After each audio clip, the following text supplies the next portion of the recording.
আমরা একটু যেতে চাই আমাদের সহকর্মী যশোর থেকে যুক্ত হয়েছেন সহকর্মী জাহিদ হাসান।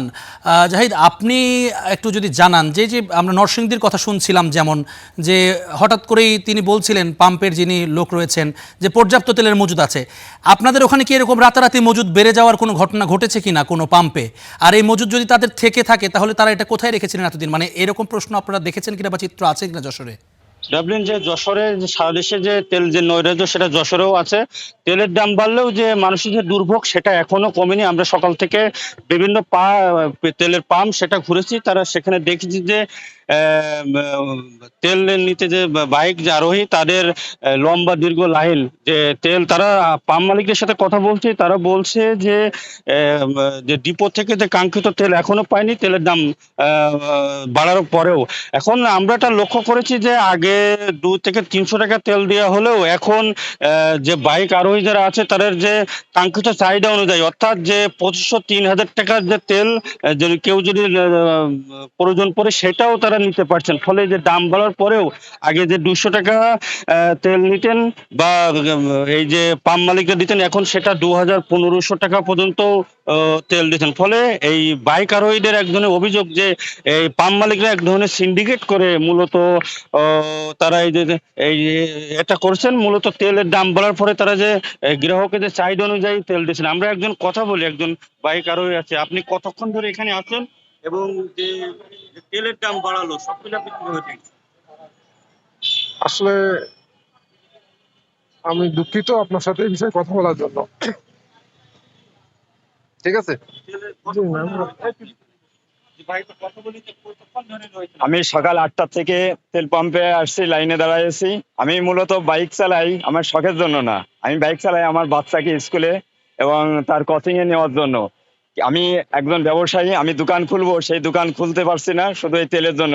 না হলে আমি কালকে আমার ছেলেকে স্কুলে নিতে পারবো না। আর আমি যে রিক্সায় নিব, আমি গরিব মানুষ, আমার রিক্সা ভাড়া অনেক চলে যায়।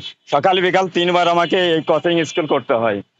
তেলের যে দাম নিয়ে যে এক ধরনের যে তেল পাওয়া না পাওয়ানোর যে এক ধরনের অস্থিরতা ছিল, সেটা আমরা এখনো দেখছি। পাম্পগুলোতে যে দীর্ঘ লাইন আমরা দেখতে পাচ্ছি, কিন্তু তেলের যে দাম বাড়ানোর কারণে সেটা বাইক আরোহী তারা ক্ষুব্ধ রয়েছে বলে আমরা এমনই অভিযোগ পেয়েছি।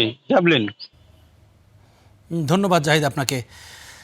রাফিন আছেন আমাদের সঙ্গে, রংপুর থেকে যুক্ত হয়েছেন। রাফিন, আপনাকে দেখতে পাচ্ছি, আপনি নিশ্চয়ই শুনছিলেন আমাদের আগের জেলাগুলোর সঙ্গেও ঠিক একই ধরনের প্রশ্ন যদি আপনাকে করি।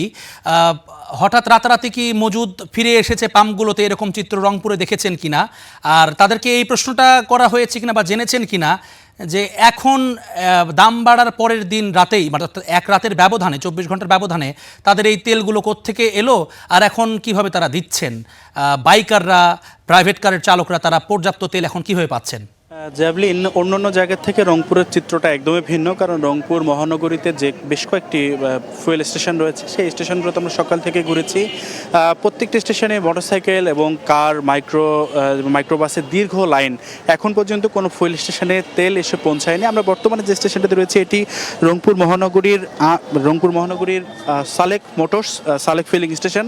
এই ফিলিং স্টেশনেই আমরা সকাল থেকে যেটা দেখেছি যে দীর্ঘ মোটরসাইকেল সহ অন্যান্য যে গাড়ির লাইন ধরে রয়েছে চালকরা, তারা বলছে যে গতকাল রাতে দাম বৃদ্ধির খবরে তারা অনেকটাই আশ্বস্ত হয়েছিল যে আজ থেকে হয়তো তেল সহসাই মিলবে, কিন্তু সেই চিত্রটি আমরা দেখতে পারিনি।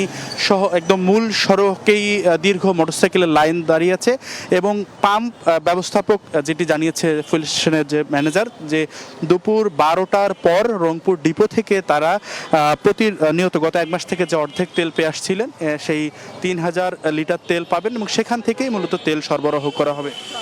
মূলত গত 1 মাসের বেশি সময় ধরে তেল নিয়ে অনেকটা ভোগান্তিতে বাইক চালকরা, এবং এই যে দীর্ঘ সারি উপেক্ষা করে তেল নিতে হচ্ছে সবাইকে, এবং একই সাথে কিন্তু ভোগান্তি বেড়েছে বহুগুণে।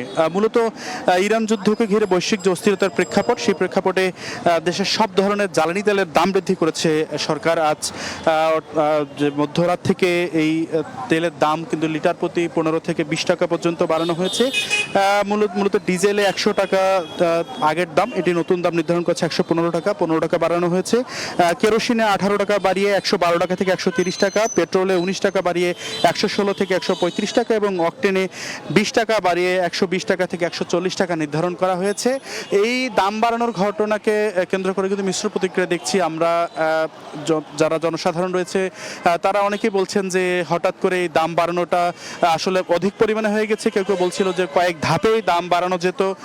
আবার অনেকেই বলছেন যে দাম সরকার বাড়িয়েছে বৈশ্বিক যুদ্ধের প্রেক্ষাপটে, দাম বাড়ানোর পরেও যদি তেলের সরবরাহ সঠিক থাকতো তাহলে কিন্তু অনেকটা ভোগান্তি কমতো। মূলত এই দাম বাড়ানোর ঘটনায় পাম মালিক সমিতি যেটি বলেছেন যে দাম বাড়ানোতে তারা সমন্বয় করতে তারা বলেছেন যে দাম বাড়ানোর ফলেও যদি সরবরাহ ঠিক থাকে তবে কিন্তু তাদের এই পাম্পগুলো সচল থাকে, ভোগান্তি কম হয় এবং ভোগান্তি না থাকলে কিন্তু জনগণের মধ্যে অনেকটাই স্বস্তি আসবে। তবে দাম বাড়ানো নিয়ে অনেকটা প্রক্রিয়া, অনেকে বলছিলেন যে এই দাম এক ধাপে 15 থেকে 20 টাকা না বাড়িয়ে কয়েক ধাপে বাড়ানো যেত। তবে অধিকাংশ যে বাইক চালক সহ মোটর যানের যে চালকরা রয়েছেন তারা বলছে যে দাম বাড়ানোর পরেও যদি সরবরাহ স্বাভাবিক হয় তাহলে জনগণ অনেকটা স্বস্তি ফিরবে। জ্যাভলিন। ধন্যবাদ রাফিন, আমরা একেবারে পরিষ্কার বুঝতে পারছি রংপুরের চিত্রটা অন্যান্যদের চেয়ে একটু আলাদা।